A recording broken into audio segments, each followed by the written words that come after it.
L'une des choses les plus importantes afin de tirer pleinement parti d'un marché haussier pour les cryptos consiste à identifier correctement les différentes étapes de ce cycle du marché. Après tout, différentes stratégies offrent les meilleurs rendements à chacune des différentes étapes, alors il faut s'adapter. Le meilleur moment pour construire et accumuler vos principales positions sur le marché haussier est bien entendu pendant le marché baissier ainsi que le début du bull market. Alors aujourd'hui, j'aimerais partager avec vous quelques raisons clés pour lesquelles je pense qu'on est passé du marché baissier à cette première étape de notre fameux bull market.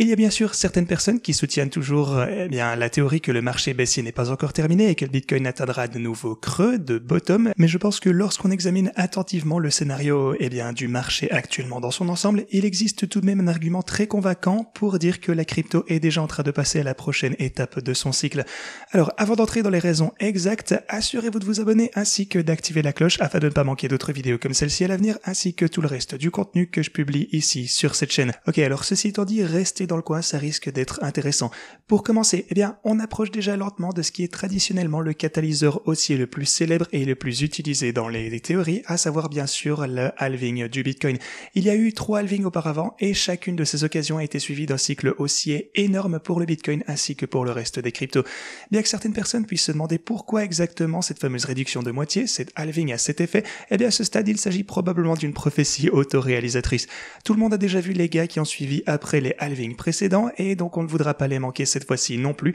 donc les gens achèteront une fois que ça aura lieu. Le 4e halving est actuellement attendu vers le début du mois de mai de l'année prochaine, à savoir 2024, donc d'ici environ 10 mois au total, mais la date exacte fluctue toujours avec le hash rate du Bitcoin. Vous vous demandez peut-être si 10 mois c'est peut-être trop tôt pour commencer à se positionner en avance, et à cela je vous répondrai 2 choses. Tout d'abord, ça dépend du type d'investisseur que vous êtes. Si vous êtes prêt à accumuler ainsi que holder avant que les foules n'arrivent et à maintenir simplement à supporter toute action de prix qu'on pourrait voir sur le chemin jusqu'au prochain all-time high du Bitcoin et au-delà, vous en tirez bien entendu de gros bénéfices. D'un autre côté, si vous savez que vous avez du mal à occuper des positions au long terme et que vous pourrez peut-être avoir peur si on a quelque chose comme un crash éclair, du FUD ou quoi que ce soit, simplement si on continue à latéraliser pendant un certain temps, alors ce n'est peut-être pas la meilleure idée d'acheter aussitôt, mais ça signifie également que vous pourriez manquer une partie de cette progression. En ce qui me concerne, comme vous le savez probablement, j'ai adopté une mentalité dans laquelle j'achète chaque dip, chaque baisse qui va arriver, et je pense en fait qu'à l'approche du halving, on va également voir un gros rallye à la hausse.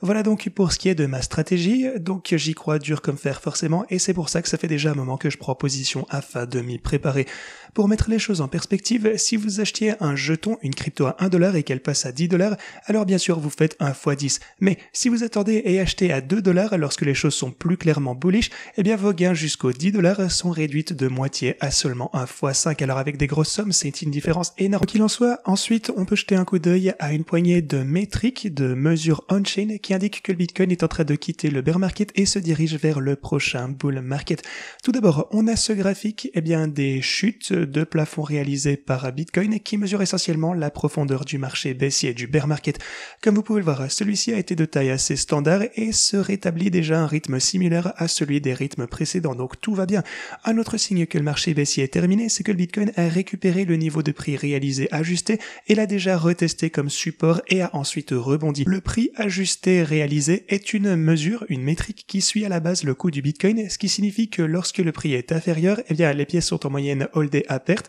et lorsqu'on est en haut, les jetons sont en moyenne détenus en profit. Ensuite, un autre signe de hausse des marchés de la crypto-monnaie dans son ensemble, c'est que les graphiques du market cap, de la capitalisation boursière totale de la crypto-monnaie, ainsi que de la capitalisation boursière des altcoins, c'est intéressant. Vous pouvez le constater, c'est assez similaire au graphique du Bitcoin, en ce sens qu'ils ont tous formé des doubles bottoms proches du niveau de support des sommets du bull market de 2017. Ça nous révèle que non seulement le Bitcoin voit des signes haussiers relativement sains, mais en plus de ça que les marchés des cryptos dans leur ensemble sont dans le même cas. Bien sûr, je tiens à souligner qu'il est clair que tous les altcoins ne se portent pas forcément bien en ce moment et peut-être ne retrouveront jamais les prix qu'ils ont pu voir durant les marchés haussiers précédents, mais plutôt que le marché des altcoins en général est sain. Certaines personnes oublient d'ailleurs de prendre en compte le grand nombre de nouvelles cryptos qui sont lancées depuis la fin du dernier marché haussier et c'est une bonne nouvelle qu'il y a de l'intérêt. Ces jetons s'ajoutent au total des altcoins et des capitalisations boursières totales de la crypto-monnaie, ce qui peut forcément aider à contrer les effets d'autres altcoins moins performants qui ne se rétablissent pas.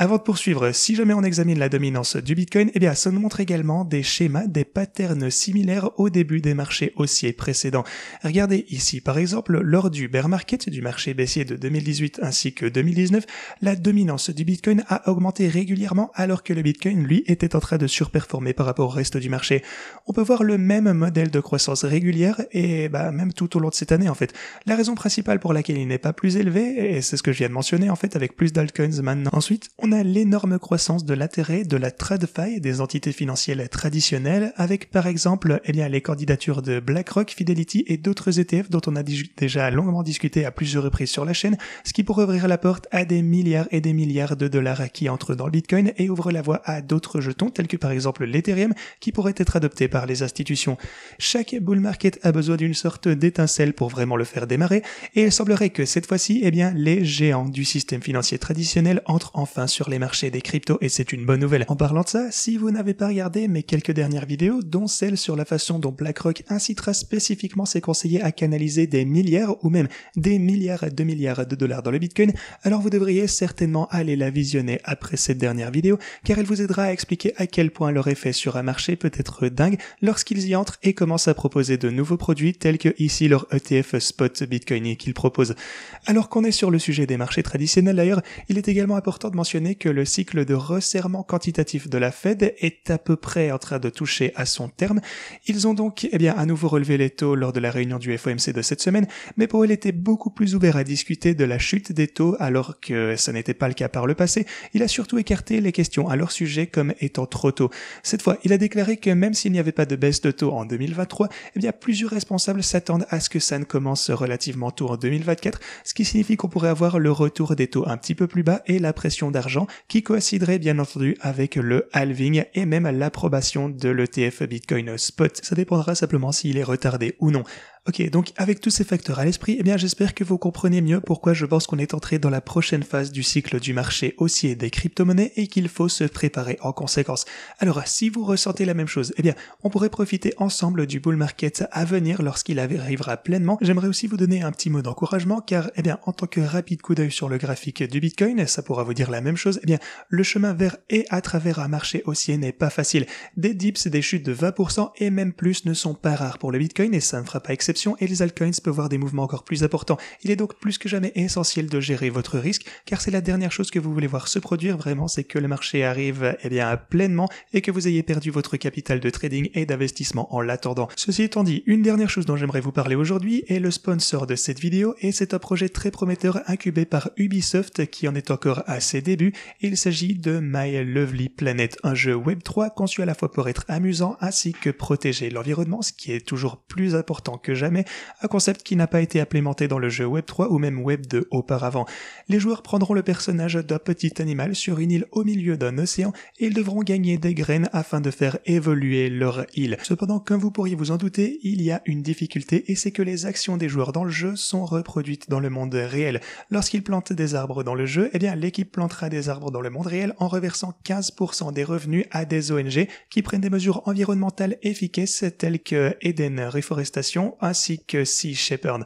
La mission de l'équipe pour le projet My Lovely Planet, c'est de créer une communauté de 100 millions de joueurs d'ici l'année 2030, ainsi que de planter 1 milliard d'arbres au total, ce qui est incroyable, nettoyer 1 million de tonnes de déchets océaniques, ainsi que protéger la biodiversité. Le projet est accéléré par l'Ubisoft Entrepreneur Lab, qui a également accéléré des projets très réussis comme Sorare ainsi que Axie Infinity, et fournit à l'équipe un soutien complet d'experts mondiaux du gaming.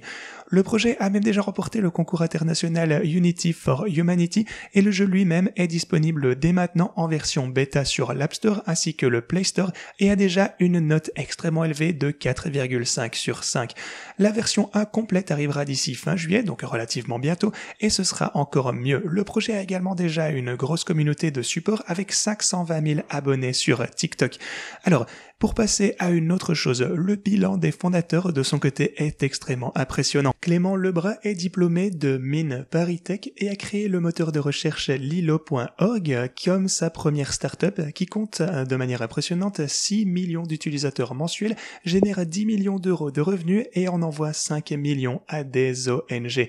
La crypto, le jeton natif du projet, s'appelle le My Lovely Coin ou MLC comme ticker et est émise sur la blockchain Polygon. Le MLC est directement lié aux revenus car 85% des achats sont utilisés afin de racheter des jetons sur les plateformes d'échange, ce qui signifie que le plus de joueurs comptera le jeu, plus la valeur du MLC augmentera. MLC sera également utilisé pour accéder à un écosystème de produits d'utilisateurs car il est utilisé en tant que méthode de paiement. L'équipe a pour objectif de faire de MLC l'un des 30 meilleurs projets crypto et y prévoit d'y parvenir en ciblant le marché du gaming mobile de 90 milliards de dollars ainsi que ses 2,5 milliards de joueurs. Ils intègrent également MLC ainsi que la technologie Web3 d'une manière que les personnes ne réaliseront même pas qu'ils sont en train d'utiliser, ce qui rend le jeu transparent afin de toucher les joueurs Web2 également. Vous téléchargez simplement le jeu en quelques secondes et commencez à jouer ainsi que soutenir l'environnement en même temps, ce qui est un énorme plus. Ce plan a déjà fait ses preuves car il a convaincu Ubisoft, Unity, la communauté de plus d'un demi-million de followers et 15 000 joueurs en version bêta de les soutenir. La vente publique MLC se déroule actuellement et prend environ 3 minutes pour participer en utilisant le lien que vous trouverez en description. Vous pourrez choisir de payer en crypto, carte de crédit ou virement bancaire et le prix du jeton commence à 0,0731 € et augmentera chaque dimanche soir à minuit, ce qui signifie que le plus tôt vous entrerez, plus vous recevrez de jetons pour le prix que vous êtes prêt à mettre. Après la vente publique, le jeton sera coté à un prix de 0,1 $ sur les exchanges centralisés à la fin de l'année et l'équipe est également déjà en pourparlers afin de s'intégrer à une rampe de lancement de haut niveau dans les mois suivants. La vente publique est en cours, alors profitez-en parce que si vous souhaitez vous intégrer au projet, vous pourrez le faire en utilisant le lien en description, il est encore tôt pour le faire. J'espère que vous avez aimé cette vidéo et moi je vous dis à la prochaine.